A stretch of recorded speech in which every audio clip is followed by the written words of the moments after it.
Anda menyaksikan TechBiz pemirsa. Peluncuran game platformer 3D Tito resmi diumumkan untuk kuartal 2 tahun 2026. Game ini akan dirilis untuk berbagai konsol, di mana peluncuran tersebut menjadi bagian dari perluasan konten game platformer dengan fokus pada petualangan dan kooperasi. Game platformer 3D T2 dijadwalkan meluncur pada kuartal 2 tahun 2026 untuk PlayStation 5, Nintendo Switch, dan PC melalui Steam. Game ini dikembangkan oleh It Pan Game dan diterbitkan oleh Super Rare Original.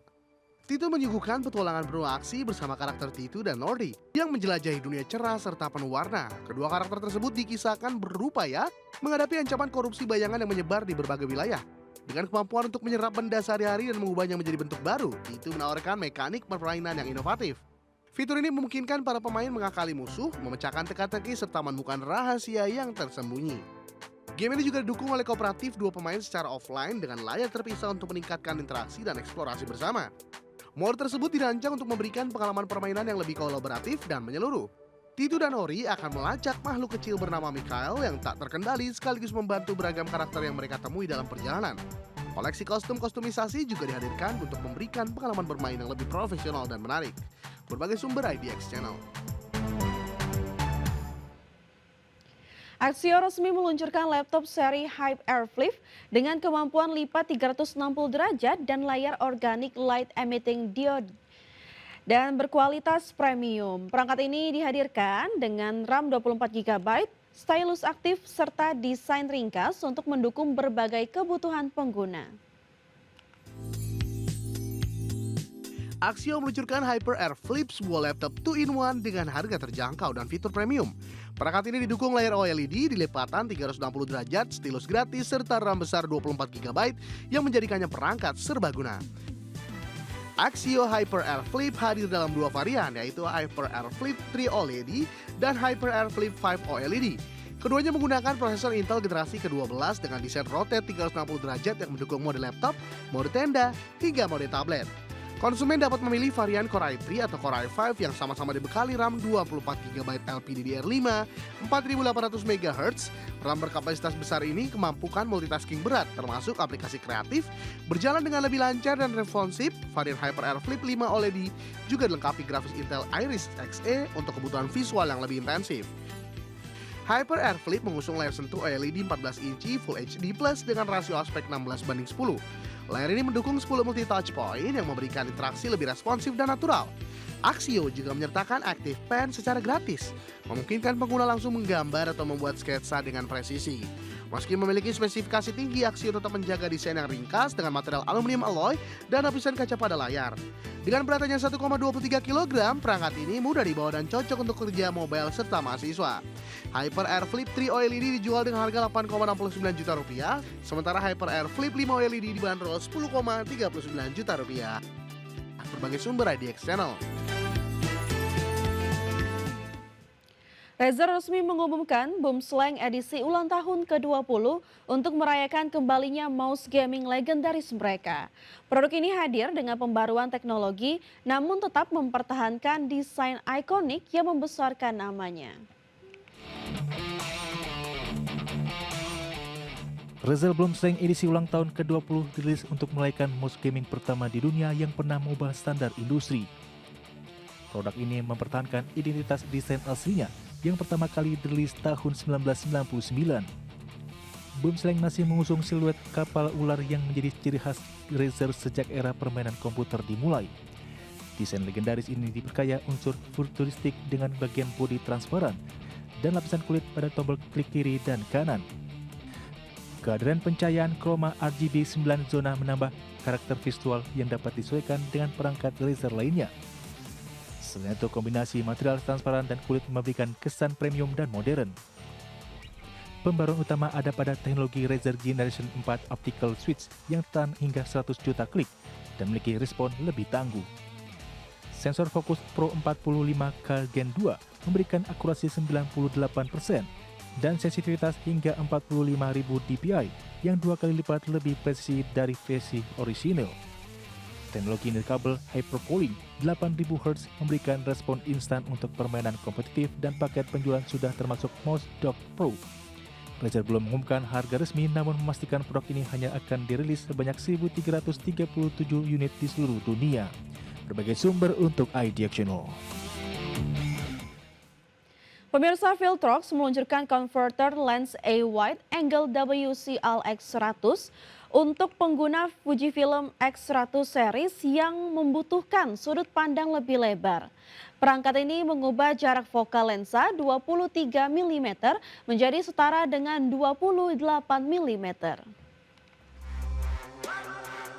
Viltrox resmi memperkenalkan konverter wide angle WCL X106 untuk menambah kelulusan pemakaian lensa 23 mm di Fujifilm X100 series. Dengan perangkat ini jarak fokal 23 mm menjadi setara dengan 28 mm. Lensa bawaan Fujifilm X100 series setara dengan 35 mm di sensor full frame dan selama ini menjadi pilihan serbaguna untuk street photo, landscape, dan portrait. Namun bagi para pengguna yang membutuhkan sudut lebar, tambahan konverter WCL X106 menjadi solusi. Menurut Viltrox, konverter WCL X106 memiliki fungsi setara dengan Fujifilm WCL X102 dengan konverter sekitar 0,8 kali. Kamera X100F, X105, dan X106 juga akan mengenali konverter ini dan mengaktifkan koreksi distorsi serta vignetting.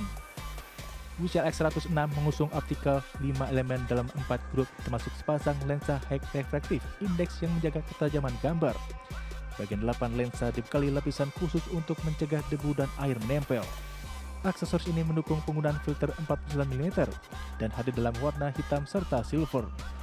WCL X106 dibanderol $159 Amerika Serikat atau sekitar 2,6 juta rupiah, jauh lebih murah dari Fujifilm WCL X102 yang dibanderol 399,95 sen atau sekitar 6,67 juta rupiah. Berbagai sumber untuk iDiactional. Usai melakukan kunjungan kenegaraan dan kerjasama bilateral dengan Perdana Menteri Pakistan Shehbaz Sharif, Presiden Prabowo Subianto melanjutkan lawatan kenegaraannya bertemu dengan Presiden Vladimir Putin di Moskow, Rusia. Presiden Prabowo Subianto tiba di Bandara Vnukovo 2 Rusia dan langsung bertemu dengan Presiden Vladimir Putin. Pertemuan Presiden Prabowo dan Presiden Vladimir Putin berlangsung cukup akrab dan hangat di Istana Kremlin dengan didampingi para delegasi masing-masing negara. Pertemuan kedua pemimpin ini difokuskan pada isu-isu yang berkaitan dengan pengembangan kemitraan strategis antara Rusia dan Indonesia serta beberapa isu internasional dan regional terkini. Selain itu, pertemuan bilateral secara khusus ini merupakan pertemuan kedua Presiden Prabowo dan Presiden Putin pada tahun ini. Dalam pertemuan kali ini, kedua pemimpin kembali menegaskan komitmen bersama untuk memperkuat kemitraan strategis di bidang ekonomi, perdagangan, dan investasi. Kedatangan saya hanya untuk konsultasi, tetapi sekarang sebetulnya hanya untuk mengucapkan terima kasih karena hubungan antara Rusia dan Indonesia sebetulnya bagi kami sekarang berada di tingkat yang.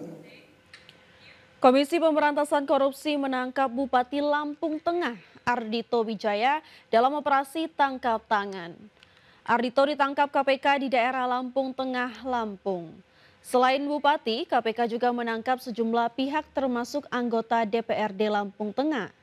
Juru bicara KPK Budi Prasetyo menyebut KPK belum bisa menjelaskan apa kasus yang membuat Ardhito Wijaya diamankan. Namun penangkapan diduga berkaitan dengan isu suap pengesahan RAPBD. Hari ini melakukan kegiatan tertangkap tangan dengan mengamankan sejumlah 5 orang. Salah satunya adalah Bupati Lampung Tengah.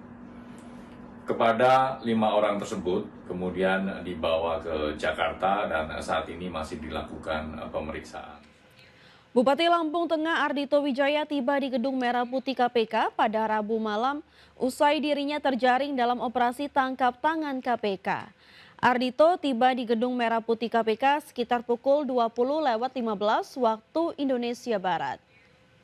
Ardhito terlihat mengenakan jaket dengan bertopi putih dan menyeret koper.